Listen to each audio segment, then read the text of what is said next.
네, 안녕하세요. 중수투자자고요. 이번 영상은 진단키트주들이 좀 많이 올라가지고 제가 이제 예전에도 계속 말씀을 드렸는데 그 2차 확산에 대한 좀 우려감으로 진단키트 그리고 치료제 백신 쪽이 좀 이슈가 받을 가능성이 좀 높고 제가 개인적으로 가지고 있는 종목이 수젠텍이랑 그 바디텍 매드를 가지고 있는데 오늘 좀 올랐는데 이제 앞으로 좀 어떻게 흐를지 그리고 좀 수젠텍의 어떤 개인적으로 생각하는 목표가에 대해서 얘기를 드리고 그리고 5즈 2차 랠리가 혹시 언제 정도 발생을 할지에 대해서도 말씀을 좀 드리겠습니다. 사실 수젠텍이 저한테 좀 스토리가 많은 그런 주식인데요. 제가 처음에 수젠텍을 매수를 했던 것이 이 5월 초에 매수를 했어요. 이 매수를 했었을 때 그 당시 근거는 그 전국민 항체 검사라는 그런 뉴스가 며칠 전에 좀 떴었거든요.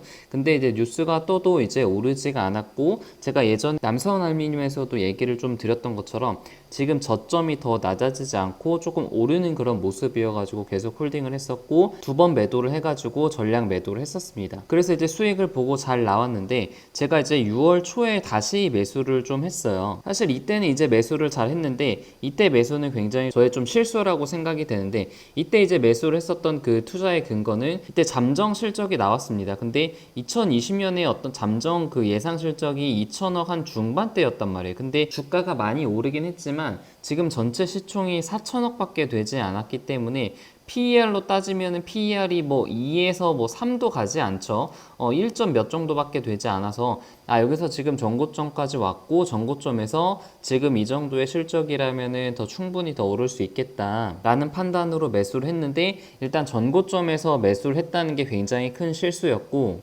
또 이때 어떤 이슈가 좀 나왔었냐면은 그 5월 달에 그 진단키트 수출 관련해가지고 원가가 좀 비싸지고 너무 여러 회사에서 진단키트를 좀 공격적으로 공급이 많아지다 보니까 좀 가격이 떨어졌다라는 그런 이슈가 있으면서 주가가 좀 하락을 했습니다. 그래서 저는 이날에 이제 좀 전량 매도를 했고요. 그리고 다시 한 3번 정도의 분할 매수를 해가지고 지금 한 700 정도의 물량을 가지고 있습니다. 그래서 이제 뭐 다들 아시겠지만 어제 같은 경우는 글로벌리 해서 전체 확진자가 무려 18만 명이나 증가를 해서 이제 역사적으로 확진자 수가 계속해서 신고가를 좀 경신을 하고 있죠. 그래서 비록 우리나라 같은 경우는 오늘은 이제 17명밖에 증가를 하지 않아가지고 상당히 양호한 그런 모습을 보이고 있는데 미국 같은 경우는 지금 경제를 좀 재개를 시작을 하면서 경제 재개를 좀 빨리 한 그런 주들은 다시 확진자가 좀 증가를 하고 있고 특히 이제 남반구 쪽에서 확진자가 계속 증가를 하는 그런 추세고 지금 여름에는 조금 주춤하지만 다시 가을과 겨울이 되면 확진자가 다시 증가를 할 가능성이 좀 높기 때문에 2차 확산이 오게 된다면은 진단키트, 수젠텍이나 시즌이나 바디텍 매드 같은 그런 종목들을 좀 계속해서 주목을 해야 된다라고 생각을 하고 있었습니다. 이게 진단에 대해서 좀 모르시는 분들도 있어가지고 제가 간단하게 좀 설명을 드리면은 이제 크게 4가지 정도로 분류를 할 수 있을 것 같아요. 분자 진단 PCR이라는 게 있고 항원 신속 진단 그리고 항체 신속 진단 그리고 중화 항체 진단이라는 것이 있는데 제가 간단하게 특징만 좀 말씀을 드릴게요. 일단 우리가 지금 가장 많이 하는 것은 분자 진단 PCR이라는 거고 우리가 코 속에 이제 면봉을 넣어가지고 검사를 하는 거예요. 그래서 이게 이제 분자 진단을 하는 건데 이거 문제점은 시간이 굉장히 오래 걸려요. 4시간 이상 걸리고 유전자를 증폭을 해야 되기 때문에 이런 기기들이 필요하고 그리고 전문 그 임상 병리사들이 필요합니다. 그래서 가장 먼저 개발이 빨리 되고 쉬운 그런 개발 과정이 있었지만 지금 시간이 오래 걸린다는 단점이 있고 항체 신속 진단은 혈액에서 채취한 걸로 지금 진단을 하는 거예요. 근데 이거의 장점은 시간이 굉장히 짧습니다. 한 10분에서 뭐 20분도 걸리지 않는 그런 굉장히 짧은 시간을 가지고 있고 지금 수젠텍이나 다른 몇몇 그 진단 키트 만드는 회사들이 이 항체 신속 진단을 좀 만들고 있죠. 그리고 항원 신속 진단은 항체 신속 진단이랑 좀 비슷한데 이건 이제 대신에 혈액이 아니라 면봉으로 하는 그런 장점이 있고 대신에 이거 시간도 좀 빠르죠. 그래서 우리가 보통 인플루엔자일 때 검사를 하는 게 있잖아요. 코에다가 면봉을 해가지고 검사 시간이 굉장히 빨리 나오는 것이 항원 신속 진단이라고 보시면 될 것 같아요. 그리고 사실 가장 정확하고 그리고 아직까지도 개발이 되지 않은 것이 중화항체 진단인데 지금 수젠텍 같은 경우가 이 중화항체 진단을 좀 개발 중이라는 그런 소식이 있어요. 그래서 현재까지 지금 코로나를 진단하는 데 사용되는 방법들이 분자 진단이 초기에 먼저 개발이 됐고 가장 대중적으로 사용을 하는 방법이고 항원 신속 진단과 항체 신속 진단이 현재 보조적인 그런 방법으로 사용이 되고 있습니다.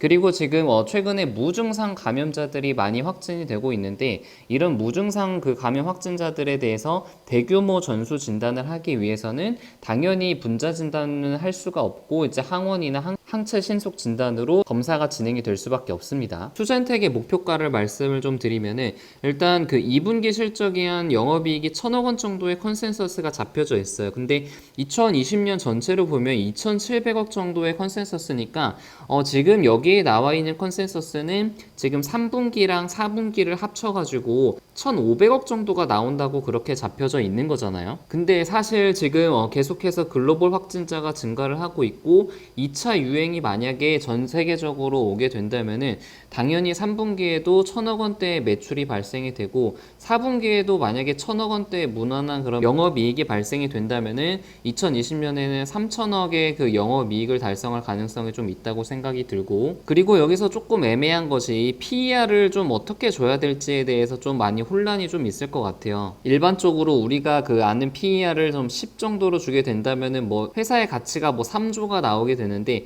이 정도까지는 당연히 갈 가능성은 적고요.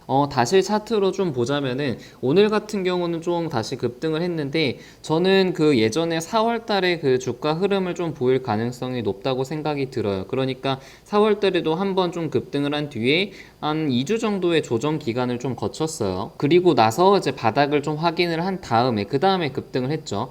저는 지금 앞으로 수젠텍의 흐름도 지난 4월 달이랑 좀 비슷할 가능성이 좀 있다고 생각이 드는데 아무래도 위에 매물의 그 벽이 조금 있고 지금 위에서 지금 60일선과 120일선의 저항선이 있기 때문에 이 저항선을 타고 올라가는 그런 흐름이 좀 펼쳐져야 됩니다. 그래서 지금 60일선과 120일선이 이렇게 좀 내려올 텐데 주가가 좀 횡보를 하고 가격 조정과 기간 조정을 받으면서 이 60일선, 120일선 위로 올라가게 되면은 조금 안정적으로 다시 한번 추가 상승을 좀 기대를 할 수 있고 경우에 따라서는 전고점까지 한 번에 다시 뚫을 가능성도 충분히 있다고 생각을 하고 있습니다. 그리고 5G 종목들은 오늘 이제 워낙에 뭐 카카오나 네이버, 바이오 종목들이 강했기 때문에 상대적으로 그렇게 좋은 모습은 아니었죠. 근데 아무튼 이제 글로벌적으로 봤을 때 우리나라 5G 삼성전자 네트워크 장비주들이라든가 우리나라의 장비주들은 상당히 좀 우호적인 환경에 계속 노출이 되어 있는 것은 확인할 수가 있어요. 지금 전 세계적으로 반화웨이 정서가 강해지고 있기 때문에 지금 삼성에서는 상당히 5G 장비 기회가 많이 있고 캐나다에서도 지금 삼성의 5G 망을 선택을 하겠다고 되어 있습니다. 6월 19일자 기사예요. 그래서 삼성전자가 지금 뭐 한국과 미국뿐만이 아니라 일본, 캐나다 그리고 뉴질랜드까지 수주를 지금 확정을 지은 상태이기 때문에 삼성전자 쪽에 납품을 하는 그런 기업들 뭐 KMW라든가 에이스테크 그리고 뭐 RFHIC, RF텍 같은 종목들이 상당히 좀 수혜를 볼 가능성이 높다고 생각이 듭니다. 그래서 사실 지금 5G 그 모멘텀들이 상당히 좀 혼조세인 그런 상태인 것 같아요. 무슨 말이냐면 긍정적인 요소로는 최근에 이제 미국에서 다시 추가 그 부양책에 대해서 얘기가 좀 나왔잖아요. 그리고 그 부양책에는 5G 인프라 통신 인프라에 대한 그런 투자가 드라이브가 좀 걸리고 있기 때문에 상당히 지금 좋은 모멘텀이 작용을 한과 동시에 지금처럼 2차 확산에 대한 우려감이 지금 발생이 되고 뭐 진단키트라든가 치료제 같은 종목들이 막 오르는 환경 속에서는 당연히 5G 종목들이 치고 나가기는 조금 힘들겠죠, 아무래도. 그래서 위로 가려는 힘과 그리고 아래로 누르려는 힘들이 계속해서 경합을 벌이고 있기 때문에 당분간은 KMW 기준으로 계속해서 지금 박스권이 만들어질 가능성은 여전히 높다고 생각을 하고 있습니다. 그래서 실제로 매출이 이제 3분기부터 잘 나오게 된다면은 6월달이 좀 지나가고 7월 한 초 중순부터는 박스권을 뚫고 올라갈 가능성이 좀 있다고 생각이 들지만 여러 가지 지수적인 상황이라든가 그리고 실제 수주 모멘텀들이 어떻게 작용되는지에 따라서 좀 유심히 관찰을 해 봐야 될 것 같아요. 그래서 진단키트와 그리고 5G 2차 랠리 시기에 대해서 좀 알아봤고요.